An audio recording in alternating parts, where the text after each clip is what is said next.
रुद्र संहिता दूसरा खंड का 10वां अध्याय। देवताओं को उपदेश। ब्रह्मा जी ने नारद को बताया, मैं एक बार मुनियों के साथ क्षीर सागर पर विष्णु जी की स्तुति करने लगा। स्तुति में प्रसन्न होकर विष्णु जी ने कहा, हे देवताओं, आप लोग यहाँ पर किस लिए पधारे हैं? तब मैंने कहा, हे भगवान, दुखों को दूर करने वाली सेवा में हम किसकी करें? देवताओं, यह तो तुम पहले ही देख चुके हो और अब भी देख रहे हो, फिर ऐसा क्यों पूछते हो? भगवान शिव ही सब दुखों को दूर करने वाले और परम सेव्य हैं। सुख चाहने वालों को कभी भी शिव जी की पूजा करनी नहीं छोड़नी चाहिए। मनुष्य को सभी प्रकार के सुख शिव जी की पूजा करने से प्राप्त होते हैं। इसके अतिरिक्त मुक्ति भी मिल जाती है। विष्णु जी की बात सुनकर सभी देवताओं ने शिव जी को प्रणाम किया और कर्मों की सिद्धि के लिए शिवलिंग की पूजा अर्चना करने लगे। विष्णु भगवान की आज्ञा से विश्वकर्मा ने सभी देवताओं को पूजन के लिए शिवलिंग प्रदान किए। पद्म राग मणि का लिंग इंद्र को, सोने का कुबेर को, पीतम मणि का धर्मराज को, श्याम वर्ण का वरुण को, नील मणि का लिंग विष्णु को, सुवर्णमय लिंग का ब्रह्मा को, चांदी का लिंग विष्णुदेव को, पीतल का लिंग वसुओं को, स्फटिक मणि का लिंग अश्विनी कुमारों को, तांबे का लिंग लक्ष्मी को, मोती का लिंग आदित्य को, वर्ज का लिंग चंद्रमा व ब्राह्मणों को दिया। ब्राह्मणों की पत्नियों को मिट्टी का लिंग, नागों का चंदन का लिंग, देवों को मक्खन का लिंग, योगियों को भस्म का लिंग, यक्षों को दही का लिंग, छाया को मिट्टी का लिंग प्रदान किया। इस प्रकार सभी को जब लिंगों की प्राप्ति हो गई, तब मैं विष्णु जी के वचनों को मानकर देवताओं सहित घर को लौट आया। सभी को लिंग पूजा विधि बताई और उनसे कहा, जब तक ज्ञान प्राप्त न हो जाए तब तक देवतागण विधि के साथ लिंग की पूजा करते रहे। 11वां अध्याय, विषय पूजन विधि। ब्रह्मा जी बोले, अब मैं शिव जी की सर्वकाम तथा सुखदायक उत्तम पूजा की विधि का वर्णन करता हूँ, ध्यान पूर्वक सुनो।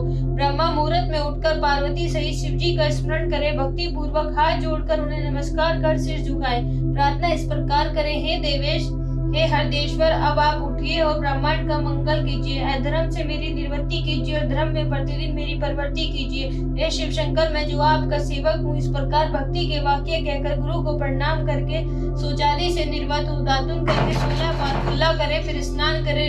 रविवार, श्राद्ध, संक्रांति तथा ग्रहण के दिन महादान तथा तीर्थवर्त के दिन गर्म जल से स्नान न करे।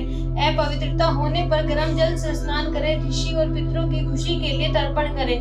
धुले हुए एवं स्वच्छ वस्त्र धारण करे। मर्ग चरम पर बैठकर त्रिपुंड धारण करे। भस्म लगाए। भस्म के अभाव में जल का ही त्रिपुंड धारण करे। इसके पश्चात शिव जी की आराधना करे। मंत्र के साथ 3 बार आचमन करे।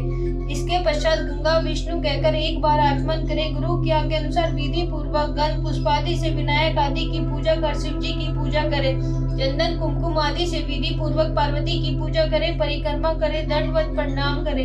भक्ति सहित पुष्पांजलि अर्पित करे। फिर हे भूतनाथ, मुझ पर प्रसन्न होइए बोलकर प्रार्थना विसर्जन करे। 12वां अध्याय, पुष्पों द्वारा शिव पूजन का फल। ब्रह्मा जी ने बताया, कमल पत्र, बेल पत्र, शत्र पत्र, शाव पुष्प से पूजन करने पर लक्ष्मी की प्राप्ति होती है। 20 कमल एक साथ प्रशस्त, 1 सहस्त्र बेल पत्रों का आधा प्रस्थ होता है। 16 फल का 1 प्रस्थ तथा 10 रंग का 1 फल होता है। इस तोल के अनुसार तराजू पर तोल कर सकाम पूजे तो सब कामनाओं की सिद्धि होती है। 10 करोड़ पूजन करके मनुष्य राज्य प्राप्त कर सकता है। हे मुनीश्वरों, शिवलिंग पर चावल, धूप, दीप, चंदन आदि चढ़ावे। सहस्त्र जलधारा से स्नान कराएं। धूप, दीप, नैवेद्य आदि से पूजा करें। सांगोपांग पूजा करके भोग राज्य प्राप्ति होती है। रोगों से मुक्ति के लिए 50 कमल पुष्प चढ़ावे। कन्या का इच्छुक व्यक्ति 25,000 कमल पुष्प चढ़ावे। विद्या हेतु घृत चढ़ावे। मारण में 1 लाख से, मोहन में 50,000 से एवं राजा को वश करने के लिए 10 लाख पुष्पों से पूजा करें एवं इतना ही जप करें। ज्ञान के लिए 1 करोड़ एवं शिव दर्शन के लिए आधा करोड़ पुष्पों से पूजा करें। कार्य सिद्धि हेतु मृत्युंजय का 5 लाख जप करें। मुक्ति का इच्छुक व्यक्ति कुशा से पूजन करे। आयु लंबी चाहने वाला व्यक्ति 1 लाख दुर्बा चढ़ावे। पुत्र का इच्छुक व्यक्ति 1 लाख धतूरे के फूलों से पूजा करे। धतूरे की डंडी यदि लाल रंग का ही हो तो शिव जी मुक्ति प्रदान करते हैं। प्रताप के लिए आग के फूल चढ़ावे। कनेर के पुष्पों से रोग दूर होते हैं तथा वस्त्र एवं संपत्ति की कमी नहीं रहती है। राई के पुष्प चढ़ाने से शत्रु की मृत्यु निश्चित है। चंपा और केतकी के फूलों को छोड़कर शिव जी पर सभी प्रकार के फूल चढ़ाए जाते हैं। चावलों को चढ़ाने से लक्ष्मी की वृद्धि होती है। 1 लाख पल तिल चढ़ाने से महापाप का नाश होता है। 1,00,000 के 8 प्रश्न जो चढ़ाने से स्वर्ग सुख की प्राप्ति होती है, जो और शांति के लिए जलधारा मंगल देता है। इसमें रुद्र जाप, मृत्युंजय जाप, रुद्र सुख समाधि का जाप श्रेष्ठ होता है। गंगा जल से मुक्ति प्राप्त होती है। 13वां अध्याय कैलाश और बैकुंठ आदि की उत्पत्ति। नारद जी से ब्रह्मा जी बोले, जब शिव जी अंतर ध्यान हो गए तब मैंने हंस का और विष्णु ने वराह का रूप धारण किया। हंस की ऊपर जाने की गति निश्चित होती है और निरशीर विवेक के कारण तत्व ज्ञान को जानने में तथा तत्व का निर्णय करने में समर्थ है, और वाराह की गति नीचे उतरने में निश्चल होती है। इसी रूप द्वारा विष्णु जी ने वाराह कल्प रचना चाहा था। इसी दिन से वाराह कल्प कहलाया।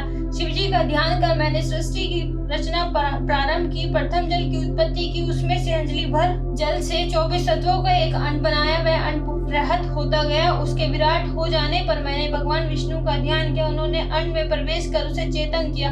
उसके सहस्त्र पैर, सहस्त्र हाथ, सहस्त्र नेत्र, सहस्त्र सिर आदि प्रकट हो गए। उस विराट पुरुष ने सारी पृथ्वी को ढक लिया। फिर विष्णु कैलाश से ऊपर वैकुंठ को चले गए। मैंने सृष्टि रचना प्रारंभ कर दी। पहले पाप की सृष्टि की, जिसमें अविद्या और तप की प्रधानता थी।